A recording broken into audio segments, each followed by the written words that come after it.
तो news room live में सबसे पहले आपको इस वक्त की बड़ी खबर बता दें। जी हां, गुजरात से ये बड़ी खबर आ रही है। गुजरात के अंकलेश्वर में एक फार्मा कंपनी में आतिशबाजी का वाकया पेश आया है। अंकलेश्वर की एक फार्मा कंपनी में आग लगी है। करीब की एक कंपनी भी इस आग की जद में आ गई है।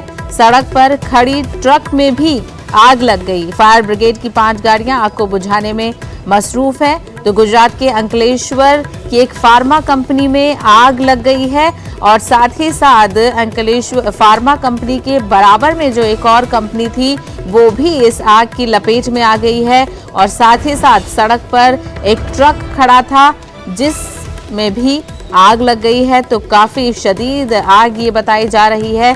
2 कंपनियों में ये आग फैल गई है और साथ ही साथ बाहर कंपनी के जो एक ट्रक खड़ा था उसमें भी आग लग गई है। तस्वीरों में आप देख सकते हैं। हालांकि जो फायर ब्रिगेड अमला है वो इस वक्त आग को बुझाने में मसरूफ है।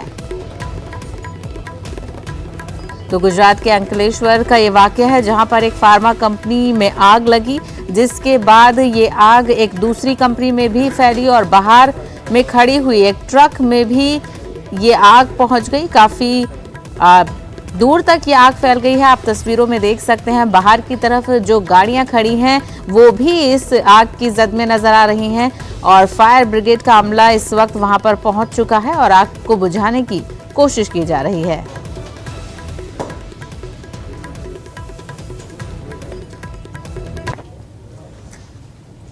रुख करेंगे दूसरी खबर का। जी हां, कर्नाटक में हिजाब का मामला जो है वो लगातार बढ़ता जा रहा है और अब चलिए पहले सीधा रुख करेंगे वज़ीर-ए-आज़म नरेंद्र मोदी का।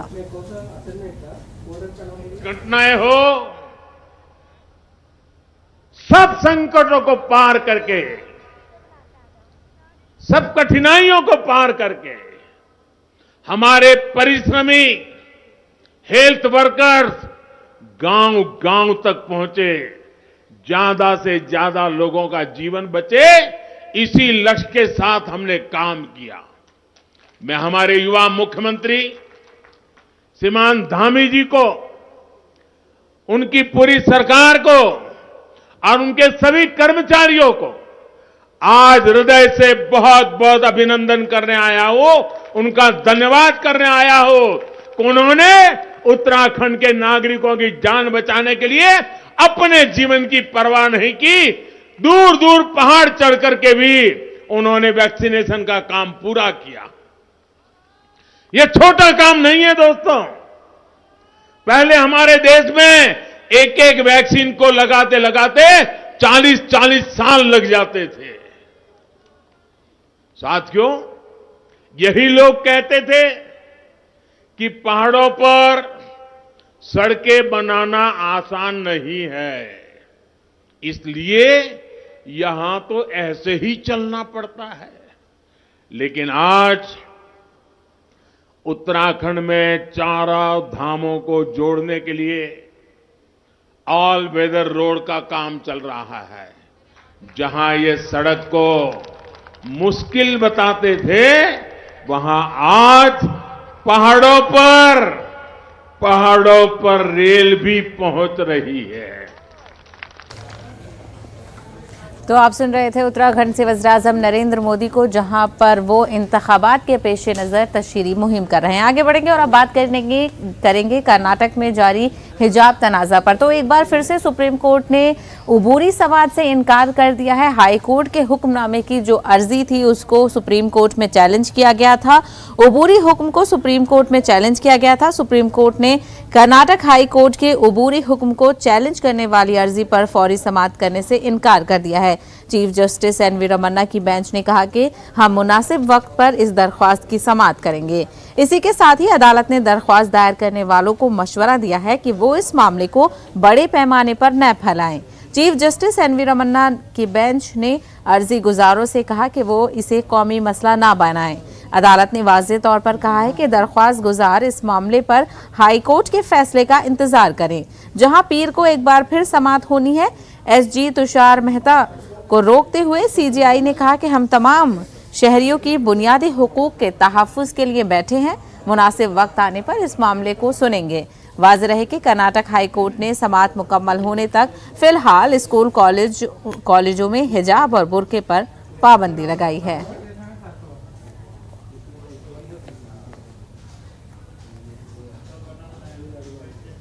वहीं ये मामला अब बैनुल अक़वामी सतह पर भी पहुंच गया है। मुख्तलिफ लोग इस मामले को लेकर ट्वीट्स कर रहे हैं, इंस्टाग्राम पर पोस्ट कर रहे हैं। वहीं अब मैनचेस्टर यूनाइटेड के आपको बता दें फ्रांसीसी फुटबॉलर पॉल पोग्बा ने इस मामले को लेकर इंस्टाग्राम पर एक पोस्ट शेयर किया है। इस पोस्ट में उन्होंने जिसमें तालबात हिजाब पहनकर नजर आ रही हैं वो शेयर किया है और तालबात गले में जाफरानी दस्ताने डालकर नारे लगाती हुई नजर आ रही हैं। फ्रांसीसी फुटबॉलर की जानिब से शेयर की गई इस वीडियो में लिखा है, हिंदुस्तान में हिंदुओं के हुजूम ने कॉलेज में मुस्लिम लड़की को हिजाब पहनने पर हरासा किया है।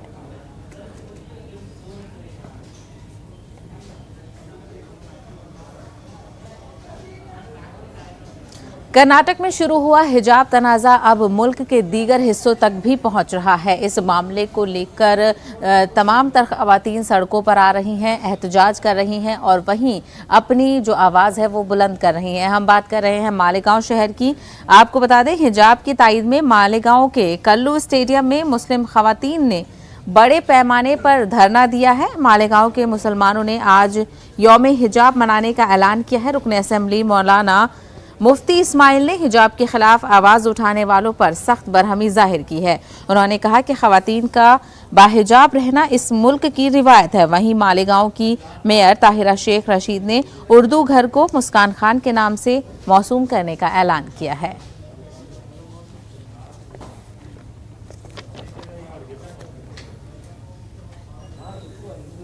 मुस्कान खान, मोहम्मद हुसैन खान, ये हवा की शेरनी बेटी, इसका नाम उर्दू घर को दिया जाए, ऐसा हम महासभा में विषय लेकर ठहराव करके उसको हम मुस्कान खान के नाम से मंसूब करना चाहते हैं।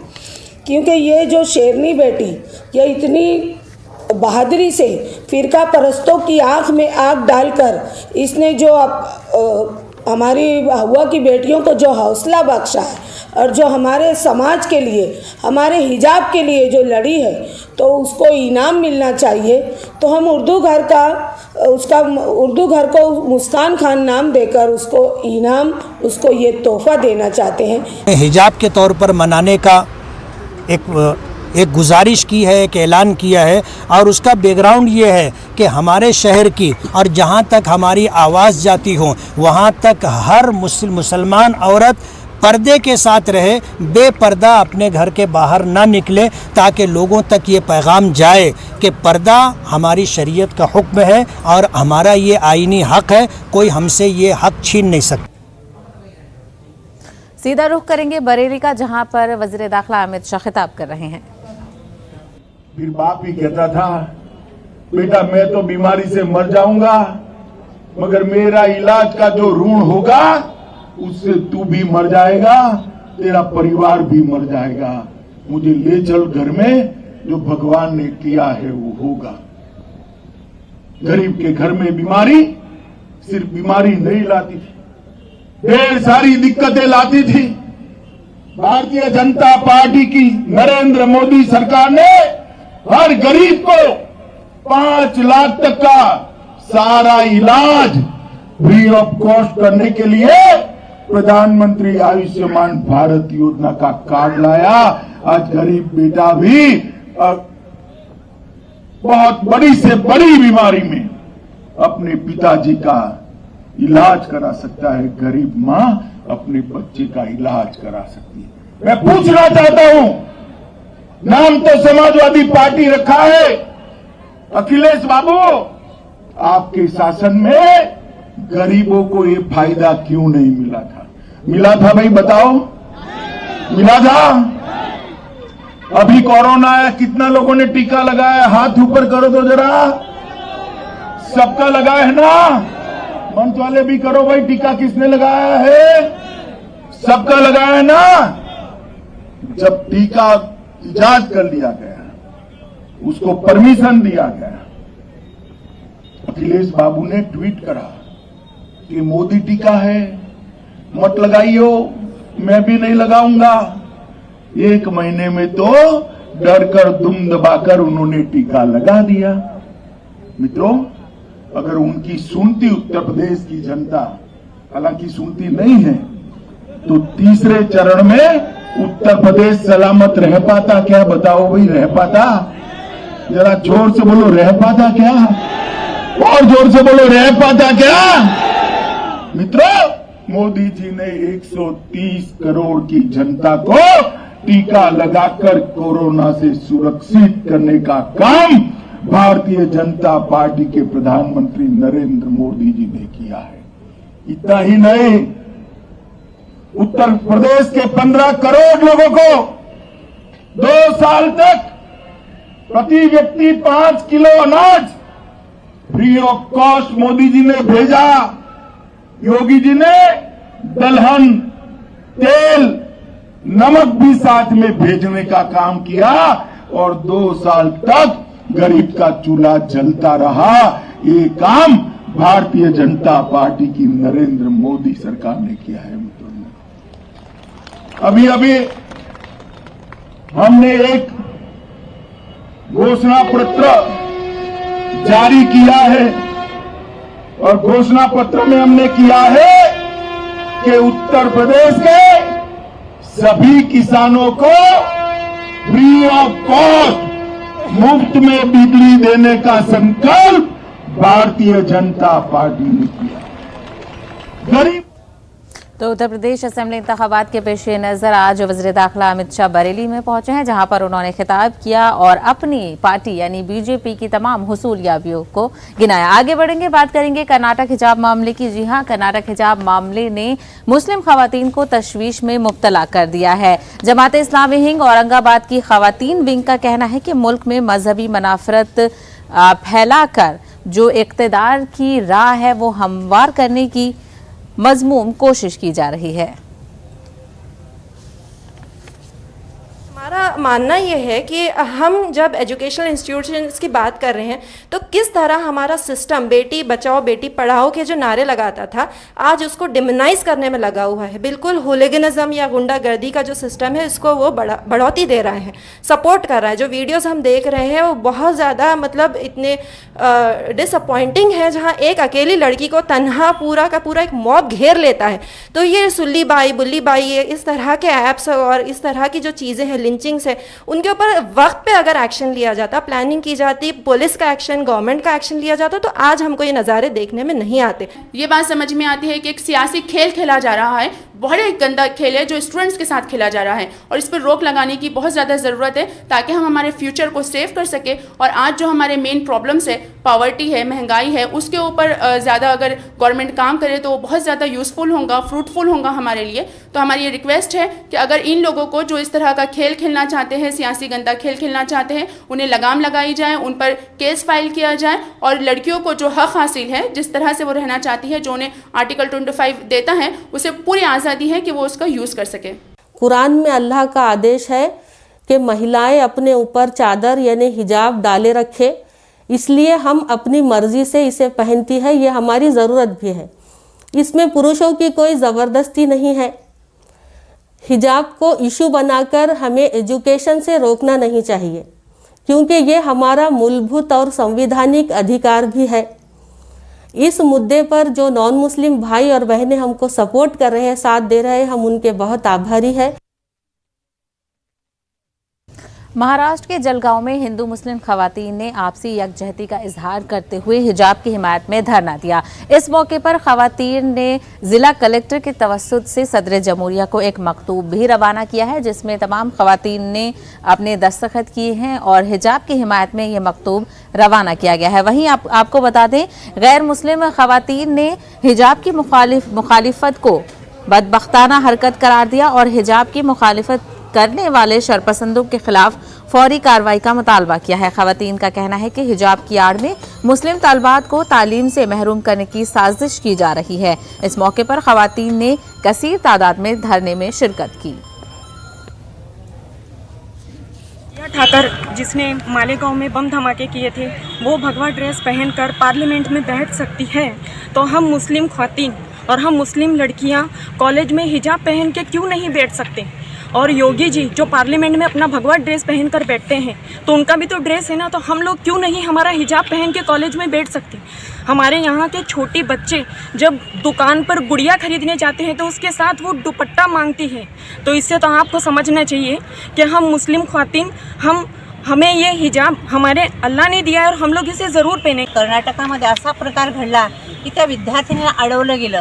हा कोणाचा अधिकार नाही आहे. त्यांचा अधिकार हिसकवण्याचा किंवा त्यांच्यावर बंधन घालण्याचा अधिकार त्यांचा नाही आहे. त्यांना स्वतः जगू द्यावं, स्वतः जे काही खायचं असेल, प्यायचं असेल, राहायचं असेल ते त्यांच्या मर्जीप्रमाणे, त्या विरोध करत नाही.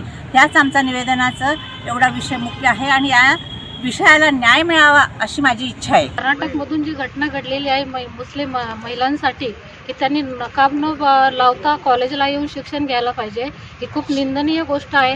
मी या गोष्टीचा आणि पूर्ण समाजाच्या महिला या गोष्टीचा पूर्णतः निषेध करतो. आणि आज या मुस्लिम महिलांसाठी आम्ही एक फातिमा, एक सावित्री बनून एकत्र येतो आणि यांची साथ देतोय.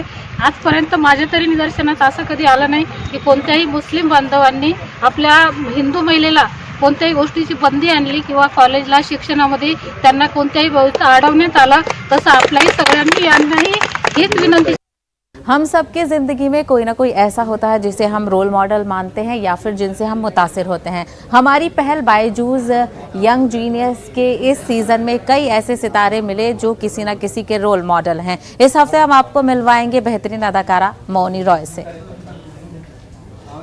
One of the finest actresses on TV and in the film industry, very talented, versatile, and the very beautiful Mauny Roy. Hi, Mauny. Hello. Wow, you're looking so nice, beautiful. Hello, how are you? Thank you so much. Please come. You are so brilliant. Thank you, ma'am. ये पॉन्च हमें पहले घर के ऊपर रखना पड़ता है. Starting में आपको 2 गिनना चाहिए, जिसे हम मास्क बाय करेंगे और हम ये जो युगा है एंटर करेंगे. Okay, let's start. 2. Please don't be 3. Please don't be 3. Please don't. They put me in quarantine station. 1. Do yoga. Do yoga. So what are you going to do? I'll try 3 pose. 3 pose. Very nice. बहुत बढ़िया. चलो आ जाओ. अरे yes. Yes. Finally. Finally. तो 2. चलिए. 1. COVID positive. I'm not lying. 6. 2, 3. 1 2 3 4 5. COVID positive. यार ये मजा नहीं आया भाई, ऐसा नहीं होना चाहिए. Which state has the least forests in India? ये अभी इसका था. तनिष्का. असम, राजस्थान, झारखंड और हरियाणा. बिल्कुल सही. अगला सवाल. What % of Earth is water? 70, 71, 72, 73. Tanishka. 71. Correct. Absolutely right. अगला question. Which land animal can open its mouth the widest? Option भी नहीं देखा. हिप्पोपोटामस में चली गई. Because she was also her hand was up. Genius, young genius. सयाहती मुकाम गुलमर्ग में एक निजी होटल ग्रैंड मुमताज की टीम ने बर्फ से तराश कर ताजमहल बनाया है. आपको बता दें, बर्फ से तराश कर ये ताजमहल बनाया गया है, जिसको बनाने में काफ़ी वक्त भी लगा है. सयाहों की तवज्जो का मरकज़ बन गया है ये ताजमहल. काफ़ी तादाद में सयाह और मकामी सैलानी इस ताजमहल को देखने के लिए पहुंच रहे हैं. बर्फ का ये शाहकार तकरीबन 100 घंटे यानी 17 दिनों में मनफी दर्जा हरारत के दौरान बनाया गया. इस ताजमहल की चौड़ाई 24 फुट और ऊंचाई 16 फुट है. गुलमर्ग में जायजा लिया हमारे नुमाइंदे मुनीर हुसैन हुर्रा ने.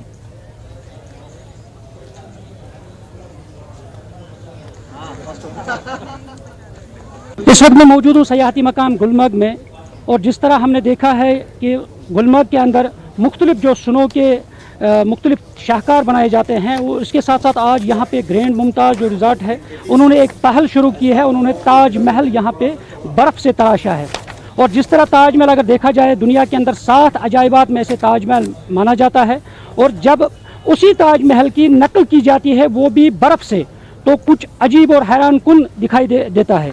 आज भी हम देखते हैं यहाँ पे काफ़ी तादाद में सयाह जो है वो यहाँ पे इस बर्फ़ के जो तराशे हुए मुजस्समा है और उसको देखने के लिए आ रहे हैं। और यहाँ पे हमारे साथ सबसे पहले यहाँ पे जो जनरल मैनेजर यहाँ पे रिजॉर्ट के हैं जिनकी निगरानी में ये हुआ है, तो उनसे हम पहले जानने की कोशिश करेंगे। जी, सबसे पहले ये बताएं, क्योंकि सयाहों के लिए ज़्यादातर यहाँ पे डाइवर्ट करने के लिए, उनको जाज़िब नज़र बनाने के लिए इन चीज़ों का इंतखाब किया जाता है, तो किस तरह आपके जहन में आया कि हम ताजमहल ही बनाएंगे इस होटल के सहन में? देखिए, मेरे होटल का जो नाम है वो है ग्रैंड मुमताज़ रिजॉर्ट्स गुलमर्ग। तो मुमताज़ जो नाम है उसका एक रिजेम्बलेंस हम ढूंढ रहे थे कि कोई ऐसी चीज़ मिले जिसको कि हम बना सकें, हम जो बनाने लायक हो। तो ताजमहल जो है उसका आइडिया हमें वहाँ से आया basically. That was one of the thing. और हमारी कोशिश ये है कि इसको हम हर एक साल हम बनाने की कोशिश करेंगे। एक हम ताजमहल यहाँ पर एक तरह से हमारे होटल की वो एक ट्रेडिशनल चीज़ होगी आगे फ्यूचर में। यह है कि जो टूरिस्ट यहाँ पर जो हैं या फिर जो लोकल्स यहाँ पर आते हैं उनको कुछ खास देखने को मिले, यहाँ पर कुछ नया चीज़ मिले, कुछ अलग की तरह की चीज़ मिले, इसके लिए बनाया गया है ये। तो नाज़रीन, आपने सुना है कि उनका इसका नाम ही होटल का मुमताज़, ग्रैंड मुमताज़ और मुमताज़ महल के नाम से उन्होंने चुना है कि इसको हम ताजमहल ही बनाएंगे। हमारे साथ पूरे टूरिस्ट भी है जो यहाँ पे आए हैं खासकर मखसूस ताजमहल देखने के लिए। कैसा लगा आपको यहाँ पे ये ताजमहल जो बर्फ़ से बना हुआ है? सुनो। तो बेसिकली जैसे हम एंटर हुए तब हमने जस्ट इसको देखा तो हम हैरान हो गए कि भाई इतना अमेजिंग आर्किटेक्चर एंड इतना अमेजिंग ये जो इन्होंने बनाया है। हमने आते ही पूछा कि भाई ये क्या है, किसने बनाया, हमको उनसे मिलना है। भाई ये इतना अमेजिंग बनाया है, जिसने भी बनाया है बहुत ही अमेजिंग कल्चर, ये जो भी है बनाया, क्रिएचर जो भी है बहुत अमेजिंग अच्छा बनाया है। जी, आप बताइए, आप क्या कहना चाहेंगे? कितना अच्छा लगा आपको यहाँ पे बर्फ़ से? बहुत अच्छा बनाया है, बहुत बारीकी से काम किया गया है, सर ने बहुत अच्छे से बनाया है और हम बस फोटोज ही खींच रहे कल इसके। यहाँ पर देखा तो लगता है कि यही असली वाला है। अभी असली देखेंगे तो पता चलेगा कि कैसा है। अभी कश्मीर के अंदर अगर हम बात करेंगे, यहाँ पे नौजवान भी इस काम से जुड़े रहते हैं और नई नई क्रिएशन करते हैं, मुख्तलिफ मुकाबलों में भी हिस्सा लेते हैं। और इस तरह हम उम्मीद करते हैं कि यहाँ पे और भी मुख्तलिफ चीज़ें जो हैं उनको तख्लीक किया जाए, उनको बर्फ़ से तराशा जाए और नई शाहकार यहाँ पे तख्लीक किए जाए। मुनीर हुसैन, न्यूज़ 18 उर्दू, गुलमर्ग। उत्तर प्रदेश असेंबली इंतखाबात के पेश नज़र जुमेरात को 11 अजला की 58 सीटों पर वोटिंग हुई। वहीं कैराना में समाजवादी पार्टी के कारकुनों को एक गाड़ी मिली जिस पर नंबर प्लेट मौजूद नहीं थी और उसमें ईवीएम मशीन थी। जुमेरात को पहले मरहले के तहत कैराना में भी वोटिंग हुई। जिस गाड़ी में ईवीएम मशीन मिली थी उस पर जोनल मजिस्ट्रेट कैराना असेंबली का स्टिकर भी लगा हुआ था। समाजवादी पार्टी के कारकुनों को ये गाड़ी शामली बागपत हाईवे पर मिली। जराये के मुताबिक इन कारकुनों के साथ मकामी एसडीएम भी मौजूद थे। इसके बाद जिला मजिस्ट्रेट के सामने ईवीएम को खोला गया। जिला मजिस्ट्रेट ने कबूल किया कि यह इलेक्शन सिक्योरिटी प्रोटोकॉल की खिलाफ वर्जी है। ईवीएम मशीन से संबंधित एक वीडियो सोशल मीडिया पे चल रही है, जिसके संबंध में अवगत कराना है कि कैराना क्षेत्र के जोनल मजिस्ट्रेट की गाड़ी में रखी हुई रिजर्व ईवीएम मशीन जो उनकी गाड़ी में रखी हुई थी और उनका ड्राइवर खाना खाने के लिए हमारे कलेक्शन पॉइंट के बिल्कुल पास ही रेस्टोरेंट में अंदर जब गया तो वो मशीन जो है वो गाड़ी से दिखाई दे रही थी, जिसको कुछ व्यक्तियों ने देखा और वहां पे मीडिया जो है आ गई। तुरंत उसका संज्ञान लेते हुए एसडीएम सीओ को स्थल पे भेजा गया। वहां एक कैंडिडेट भी थी और उनके सपोर्टर्स भी थे। उनके सामने सारी मशीनें दिखाई गई, समझाया गया कि ये रिजर्व मशीन्स हैं, उसके ऊपर स्टिकर्स, उनके टैग सब नोट कराए गए। इसके बाद उनको संतुष्ट करके वो मशीन जो है बिल्कुल प्रोटोकॉल से जमा कराई गई, वेयरहाउस पहुंचाई गई। जो कैंडिडेट थे और सपोर्टर्स थे और मीडिया ग्रुप से सभी पूरे सेटिस्फाइड थे, किसी प्रकार की कोई समस्या नहीं थी। हालांकि जोनल मजिस्ट्रेट के खिलाफ एक शोकॉस नोटिस रात में ही जारी कर दिया गया था और एक इसकी रिपोर्ट जो है आगे भेजी जा रही है। ऑस्ट्रेलिया के मेलबर्न में चौथे क्वाड वज़राए खारजा की मीटिंग जारी है। इस मीटिंग में हिंदुस्तान, अमेरिका, जापान और ऑस्ट्रेलिया शामिल हैं। वहीं आपको बता दें सिफारती सिक्योरिटी, मईशत, कोरोना वबा, चीन और बहरियाए हिंद व बहरियाल कहल खित्ते में ताउन बढ़ाने पर तबादले ख्याल किया जाएगा। मीटिंग में वजीर खारजा एस जयशंकर ने कहा कि इस तंजीम ने अच्छा काम किया है और हमारे रिश्ते पहले से ज्यादा मजबूत हुए हैं। अमेरिका, भारत, ऑस्ट्रेलिया और जापान पर मुश्तमिल क्वाड यानी 4 फरीकी शिराकतकारी बहरियाए हिंद, बहरियाल कहल के खित्ते में दिफा और खुशहाली को फरोग देने का अज़्म किए हुए हैं।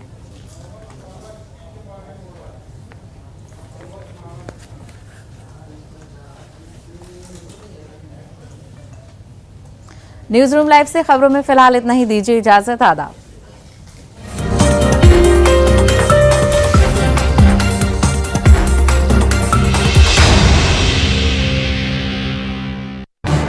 इस